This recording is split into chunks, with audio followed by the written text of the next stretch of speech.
하루 사이 대한민국 권력의 중심이 다시 움직입니다. 청와대 복귀, 특검 수사 종료, 대입 정시 시작, 그리고 쿠팡을 둘러싼 국회 청문회까지. 오늘 사건 365에서는 29일을 기점으로 동시에 벌어지는 정치, 사법, 교육, 재벌 이슈의 교차점을 한 번에 정리합니다. 사건 365는 사건을 나열하지 않습니다. 흐름과 맥락을 끝까지 짚습니다. 시청자 여러분, 구독과 좋아요는 큰 힘이 됩니다. 그럼 사건을 시작합니다. 청와대 시대 재개, 이재명 대통령 29일 첫 출근. 이재명 대통령이 29일 0시를 기해 용산 대통령실을 떠나 청와대로 복귀합니다. 윤석열 전 대통령이 청와대를 떠난 지 약 3년 7개월 만에 다시 청와대 시대가 열리는 겁니다. 이에 따라 용산 대통령실에 걸려있던 봉황길은 내려지고 청와대에 다시 개양됩니다. 봉황기는 대통령 집무 공간을 상징하는 깃발로, 이와 동시에 대통령실의 공식 명칭도 다시 청와대로 변경됩니다. 이 대통령은 29일 청와대로 첫 출근하지만 관저 이전은 당분간 이뤄지지 않습니다. 청와대 개방 과정에서 발생한 시설 훼손 여부를 점검 중이며 보수공사가 마무리될 때까지 이 대통령은 한남동 관저에서 출퇴근할 예정입니다.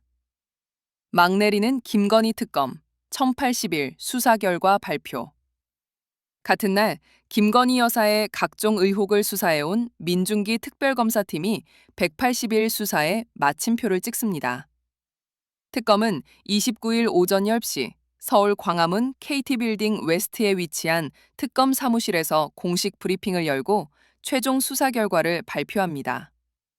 지난 7월 2일 출범한 특검팀은 윤석열 전 대통령 재임 시기 V영로 불렸던 김 여사의 각종 범죄 혐의를 수사해 구속 기소 등 일정 부분 성과를 냈다는 평가를 받습니다. 그러나 일부 핵심 의혹을 끝내 마무리하지 못했고 수사 후반부에는 강압 편파 수사 논란과 검사들 간 집단행동 사태까지 겹치며 한계를 드러냈다는 지적도 나옵니다.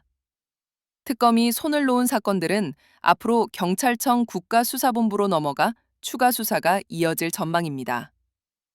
대입 정시 원서 접수 시작, 불수능 플러스 응시생 증가. 교육 현장도 긴장 상태입니다. 2026학년도 대입 정시 모집 원서 접수가 29일부터 31일까지 사흘간 진행됩니다. 정시 선발 인원은 전국 193개 일반대 기준 총 69,272명. 전체 모집 인원의 약 19.8%로 전년도보다 1,416명 줄었습니다. 여기에 올해 수능이 불수능으로 평가된 데다 응시생 수가 전년 대비 3만 명 이상 증가하면서 정시 경쟁은 그 어느 때보다 치열할 전망입니다. 전문가들은 상위권뿐 아니라 중위권 대학까지 합격선 변동폭이 클 수 있다며 지원 전략에 각별한 주의가 필요하다고 조언합니다. 쿠팡 연섭청문회 이틀간 개최, 김범석 또 불출석. 29일 이후 국회에서는 쿠팡을 둘러싼 초대형 청문회가 이어집니다. 30일부터 31일까지 이틀간 과방위, 정무위, 국토위, 환노위, 기재위, 외통위, 무려 6개 상임위원회가 참여하는 연석 청문회가 열립니다. 핵심 쟁점은 쿠팡 고객정보 유출 사태. 그러나 쿠팡잉크 이사회 의장인 김범석 의장은 이번에도 불출석 사유서를 제출했습니다.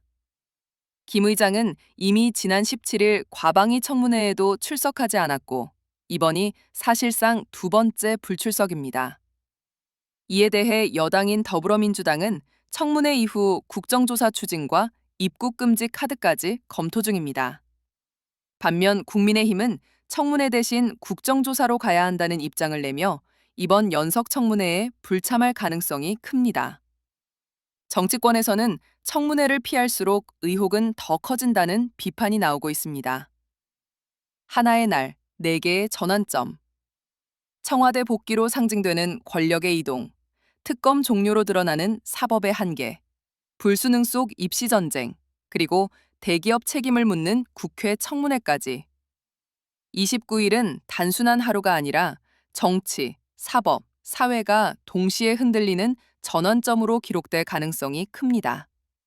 사건 365는 이 흐름을 계속 추적하겠습니다.